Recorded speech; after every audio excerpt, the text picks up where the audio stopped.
మొన్న 2024 ఎలక్షన్లో గెలిచిన తర్వాత టీడీపీ గవర్నమెంట్ లేదంటే కూటమి గవర్నమెంట్ ఈ రోడ్ల మరమ్మతుల విషయంలో అంతగా దృష్టి పెట్టినట్టుగా కనిపించట్లేదు. గతంలో ఎప్పుడైతే 2014 నుంచి 19 వరకు రోడ్లపైన ఎంత ఇంట్రెస్ట్ అయితే చూపించిందో ఈ ఎలక్షన్లో 2024 తర్వాత కూటమి గవర్నమెంట్ అంతగా ఇంట్రెస్ట్ చూపించట్లేదనే చెప్పుకోవాలి.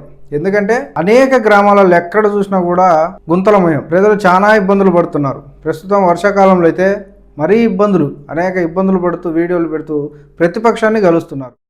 వైసీపీ గవర్నమెంట్ ఉన్న 5 ఏళ్ళు రోడ్లు సరిగా చేయలేదని టీడీపీ ఎమ్మెల్యేలు కానీ మంత్రులు కానీ ఈవెన్ చంద్రబాబు నాయుడు గారు కానీ ఎంతగా ట్రోల్ చేశారంటే, ఎంతగా కామెంట్ చేశారంటే వాళ్ళ క్యాంపెయిన్ మొత్తం కూడా ఆల్మోస్ట్ రోడ్ల మీద జరిగిందని చెప్పుకోవచ్చు మనం. వాళ్ళ మెయిన్ సబ్జెక్ట్ వచ్చేసి రోడ్లనే కొందరైతే వీడియోలు చేస్తూ అనేక రకాలుగా రోడ్ల ఎఫెక్ట్ అనేది ప్రజలపై పడేలాగా టీడీపీ వాళ్ళు ప్రయత్నం చేశారు. మరి ఇప్పుడు వీళ్ళు ఏం చేస్తున్నారంటే వీళ్ళు కూడా అదే దారిని నడుస్తున్నారు. రోడ్లు అనేవి సరి చేయకుండా, మరమ్మతులు చేయకుండా, రోడ్లపై అంతగా దృష్టి పెట్టకుండా వీళ్ళ పరిపాలన అనేది సాగుతుంది.